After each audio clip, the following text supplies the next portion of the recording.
Catástrofe. Presidente Dilma Rousseff visita o Oeste e se impressiona com os estragos causados pelo tornado. Ela prometeu total apoio para a reconstrução dos municípios de Xanxerê e Ponte Serrada.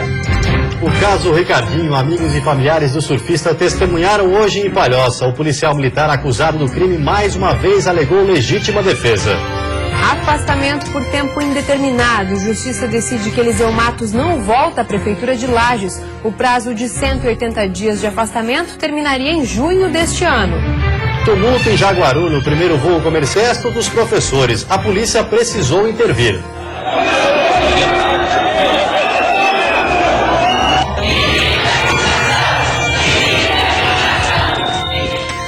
E ainda, no primeiro jogo da final do Campeonato Catarinense, Joinville segura o Figueirense no Orlando Scarpelli. Agora, na Arena, o tricolor do Norte tem a vantagem de outro empate para ser campeão. O Band Cidade desta segunda-feira já está no ar.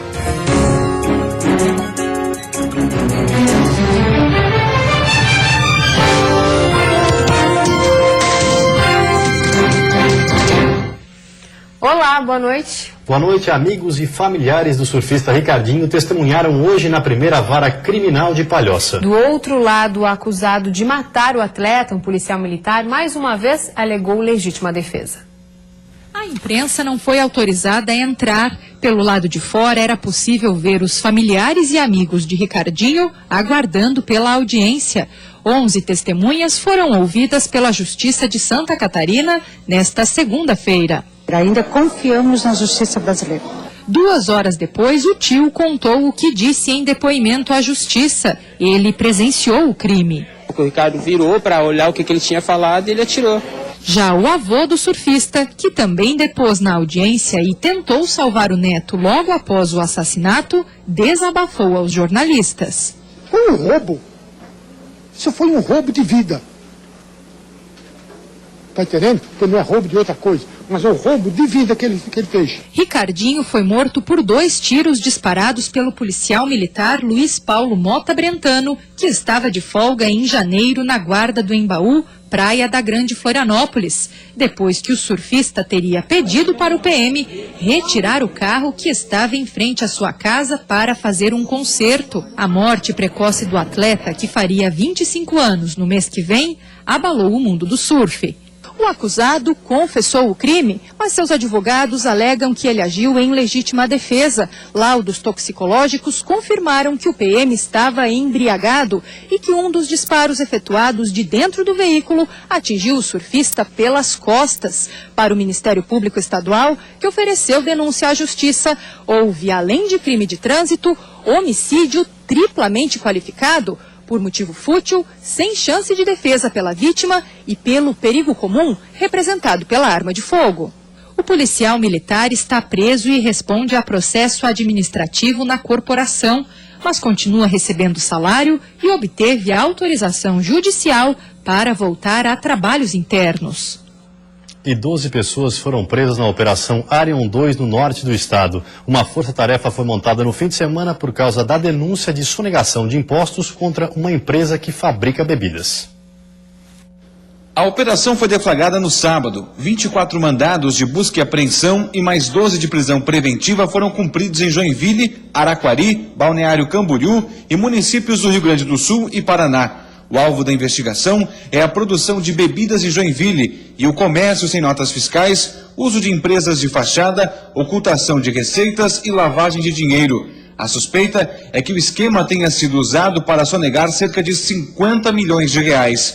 A quantia ainda vai ser apurada através de uma auditoria fiscal. Na empresa investigada foram encontrados um revólver com munições e cheques. No apartamento de um dos investigados havia uma pistola e mais R$1,5 milhão de reais em dinheiro.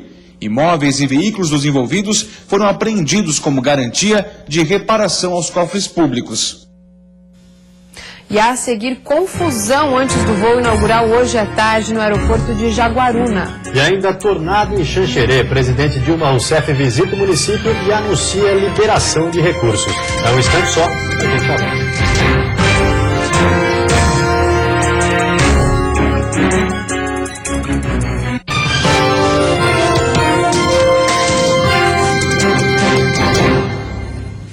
Em visita às áreas mais atingidas pelo tornado, a presidente Dilma Rousseff liberou 5,8 milhões de reais para a reconstrução de casas e empresas, mas os recursos são insuficientes. Esse novo vídeo divulgado na internet mostra poltronas, cadeiras e tapetes sendo arrastados pela força do vento. Os vidros arrebentaram e as cortinas são arrancadas. No final, é possível ver os estragos deixados pelo tornado. E para amenizar os prejuízos e agilizar a reconstrução da cidade, a presidente Dilma Rousseff sobrevoou áreas mais atingidas em Xanxerê e região. Em uma reunião com prefeitos e com o governador, a presidente anunciou a liberação de quase 6 milhões de reais. Uma das verbas liberadas pelo governo federal de 3 milhões de reais será usada para reconstruir esse ginásio que ficou totalmente destruído. As obras devem iniciar nos próximos dias.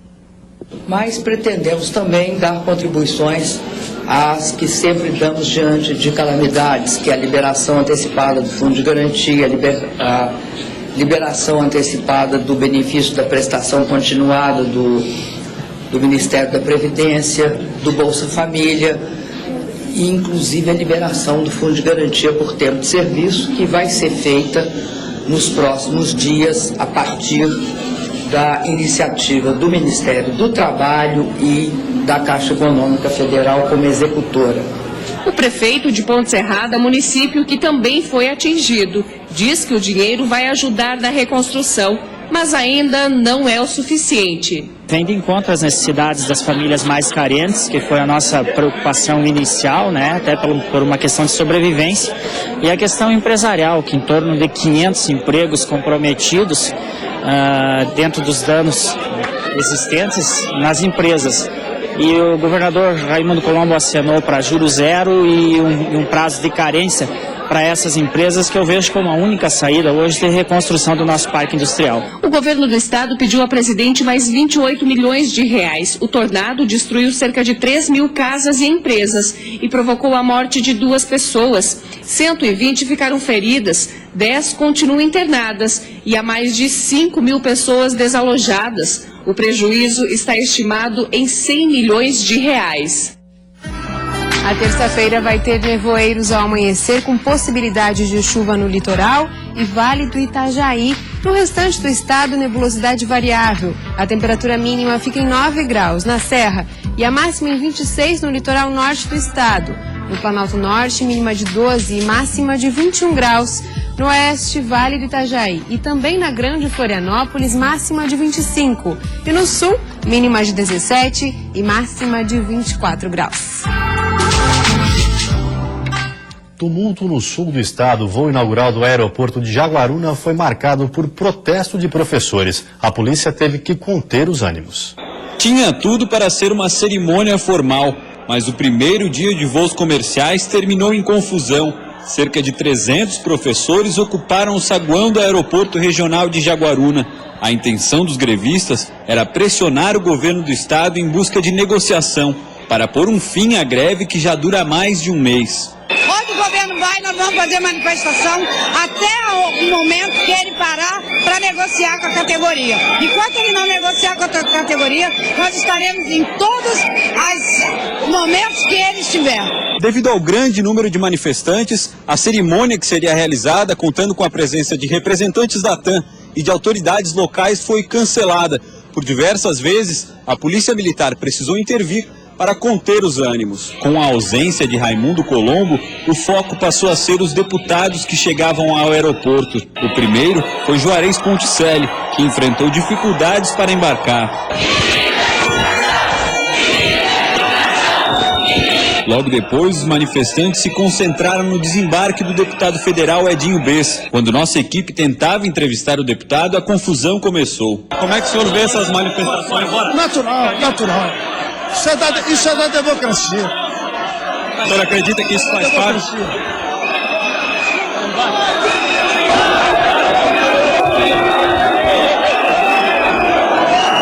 A polícia militar precisou intervir. Mesmo assim, o tumulto continuou do lado de fora do aeroporto. Spray de pimenta foi usado para dispersar os manifestantes. Ainda assim, com todas as dificuldades, os passageiros do primeiro voo conseguiram embarcar a tempo. Entre eles, seu Alfredo, que fez questão de fazer parte da história do município. A partir desse momento, abriu-se uma porta, né, para o Brasil e para o mundo, né? Com certeza vai ser muito importante para a nossa região. Até o senhor teve um imprevisto aí que acabou esquecendo a passagem em casa. Mas isso aí foi superado, fizemos uma força-tarefa aí e conseguimos. Veio tudo certinho no final. Já para o prefeito de Jaguaruna, mesmo com todos os problemas registrados do lado de fora, o dia marca o início de um novo momento para a região sul do estado. Com certeza, nós teremos que colocar mais voos daqui a alguns meses, porque a demanda tende a aumentar. Pontualmente, às 3h20, o Airbus A320 lotado partiu com destino ao aeroporto de Congonhas, em São Paulo. Foram investidos cerca de 70 milhões de reais na construção do aeroporto, que deverá beneficiar cerca de 1 milhão de usuários em todo o estado. A Justiça confirmou o afastamento por tempo indeterminado do prefeito de Lages, Eliseu Matos. A nova decisão veio através de uma liminar do juiz Antônio Carlos Junques dos Santos, a pedido do Ministério Público de Santa Catarina. O prefeito, que foi derrotado nos recursos judiciais nos quais pedia a anulação do afastamento, aguardava para retornar ao cargo em junho deste ano, data em que esgotaria o prazo de 180 dias de afastamento. Eliseu Matos já respondeu como réu e hoje é acusado de ser beneficiário de um esquema de propina na escolha da empresa que seria responsável pelo sistema de água e esgoto de Lages. Mas o prefeito nega qualquer irregularidade. E depois do intervalo tem a festa do futebol com os torcedores de Figueirense e Joinville agitando no Orlando Scarpelli. Mas dentro de campo, quem levou a vantagem foi o Tricolor do Norte, que agora só depende de um empate para ser campeão.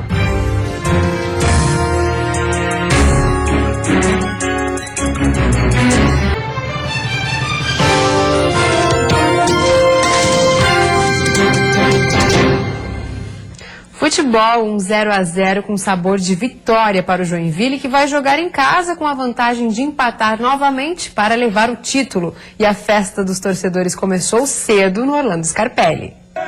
Do lado de fora do estádio Orlando Scarpelli, a movimentação dos torcedores já era grande desde cedo. Só não era maior que a confiança em seus times.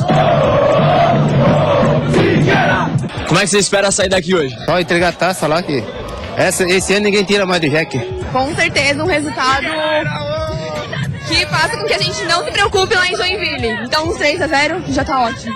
Agora 15 para as 3 da tarde, pouco mais de uma hora para o início do jogo. E a delegação do Figueirense chega ao estádio Orlando Scarpelli. E a torcida, é claro, faz festa para receber os atletas.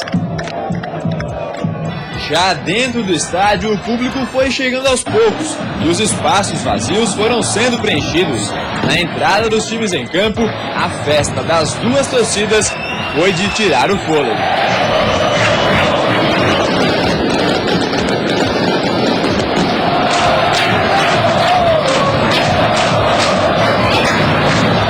Torcida que começou empolgada, empurrando o time que se via acuado no início do jogo com a pressão do Joinville.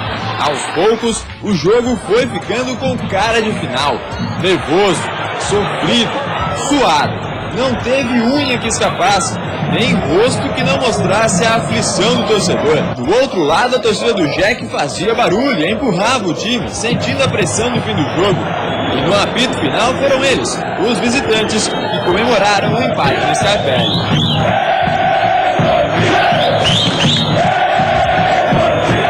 Ficou muito difícil.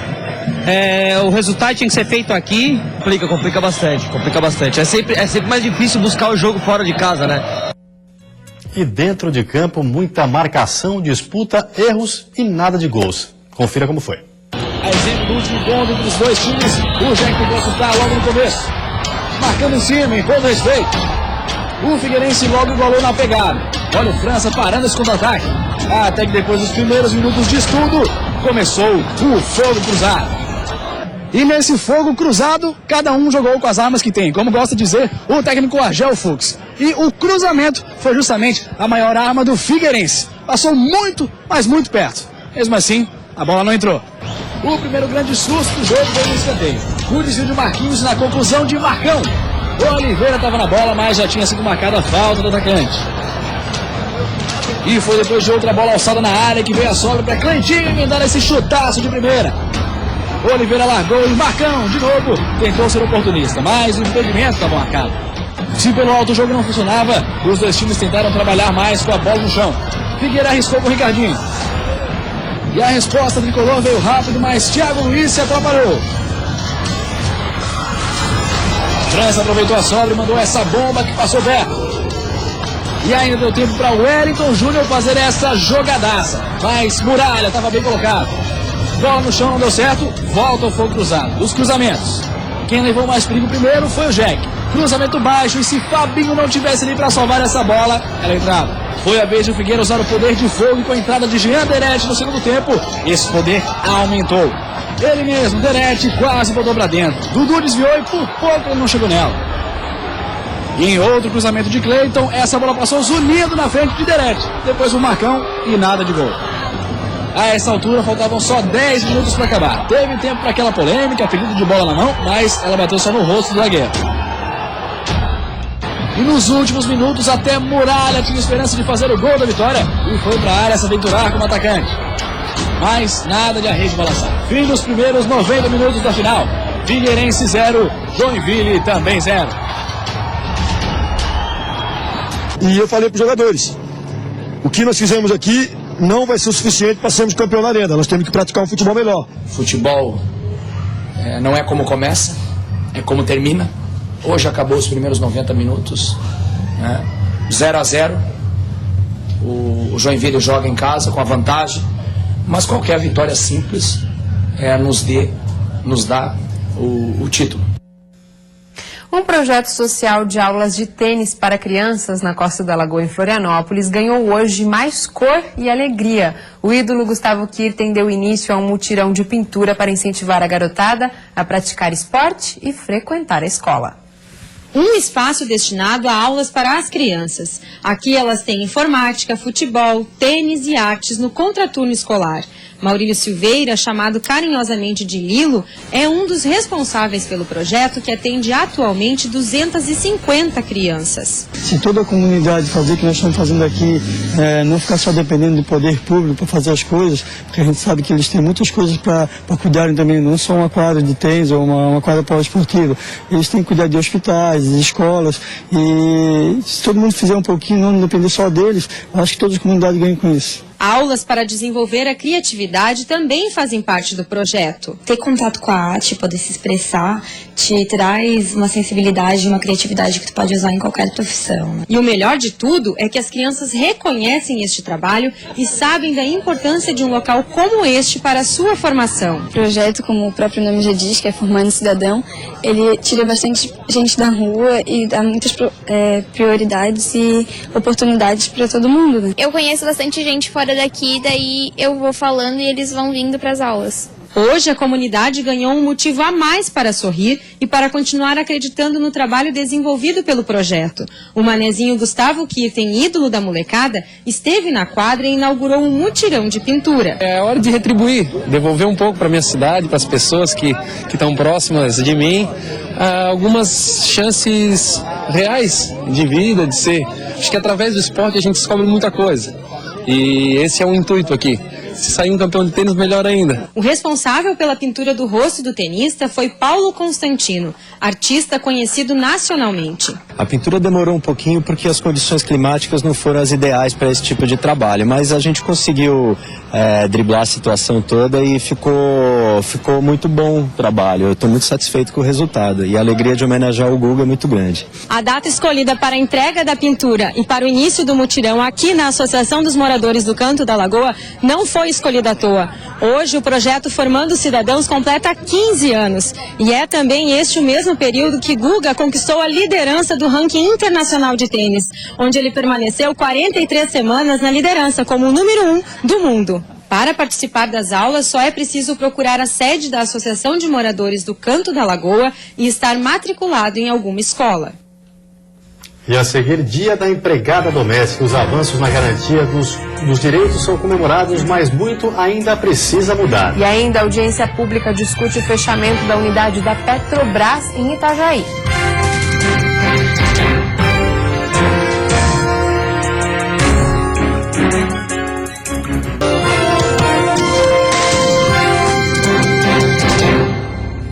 A PEC das domésticas assegurou direitos às trabalhadoras do ramo, mas ainda há itens na lei que aguardam a regulamentação. E são esses avanços e necessidades que estão sendo lembrados hoje, data em que se comemora o Dia Nacional da Profissão.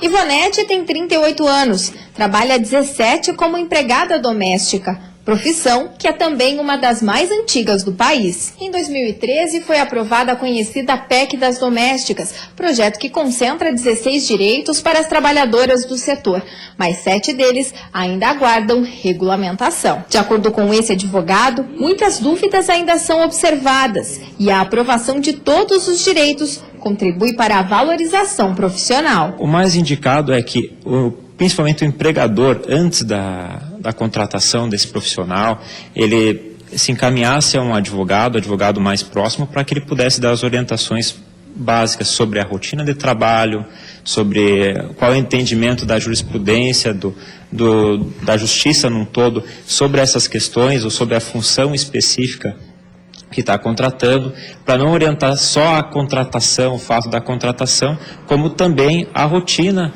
o dia a dia do trabalho. Entre as conquistas das empregadas domésticas estão jornada de 44 horas semanais e salário mínimo, que em Santa Catarina é de R$ 908. Falta aprovação, entre outros direitos, do FGTS e seguro-desemprego. Estamos esperando que quanto antes melhor, né? Porque é uma coisa pra gente ter. É a melhor coisa que tem, né? Porque trabalhar tem que trabalhar, então tem que ser uma coisa, né, bem com direito, com segurança, com, né, tudo que na verdade a gente precisa, né? E uma audiência pública aconteceu hoje em Itajaí para debater o fechamento da unidade da Petrobras na cidade. O único representante da Petrobras que estava presente na audiência pública justificou com o prejuízo de mais de 21 bilhões de reais no ano passado as decisões tomadas pela estatal. Uma delas tem impacto direto na unidade de operações de exploração e produção em Itajaí. As atividades de produção na unidade não serão paralisadas, mas adequações terão que ser feitas. O Polo Sul será integrado à Bacia de Santos para redução de custos. Uma decisão gerencial, empresarial que a Petrobras tomou, principalmente nesse momento que ela está enfrentando. Ok? Então, basicamente, é isso que eu gostaria de colocar. Os projetos, por exemplo, os estágios dos estudantes, vai continuar. Em termos econômicos, sim, nós vamos transferir algumas pessoas, principalmente da área administrativa, para Santos. Mas a atividade operacional vai ser continuada aqui. A UOSul é a quinta maior em número de produção no país, emprega cerca de 150 funcionários e é a única na região sul. O anúncio do fechamento motivou autoridades políticas, empresariais, sindicais e a sociedade civil para a permanência da unidade da Petrobras na região. A transferência da administração para Santos, ela acaba discriminando a região sul. Por isso, essa mobilidade no sentido da permanência em Itajaí dessa unidade. Esta não é a primeira vez que a unidade deixa Itajaí. Em 2010, por causa do grande volume das atividades de exploração e produção, a unidade voltou à cidade. Até ano passado, a produção correspondia por 73 mil barris de petróleo por dia. Justificaram a importância do investimento na região sul, principalmente em Itajaí, pela localização e a logística. Se retornou o investimento, se fez o investimento e agora somos apanhados por uma notícia que ela está indo embora para Santos.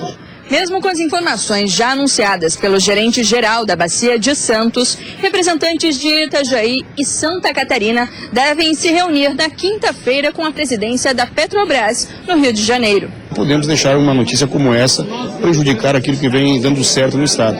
Por isso vamos ter várias ações em sequência que viabilizem a manutenção do status da Petrobras como é hoje em Santa Catarina e em Itajaí.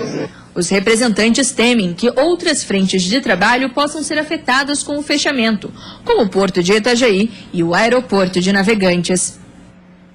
Vem aí o Jornal da Band, uma ótima noite para você. Até amanhã. Boa noite. Até amanhã.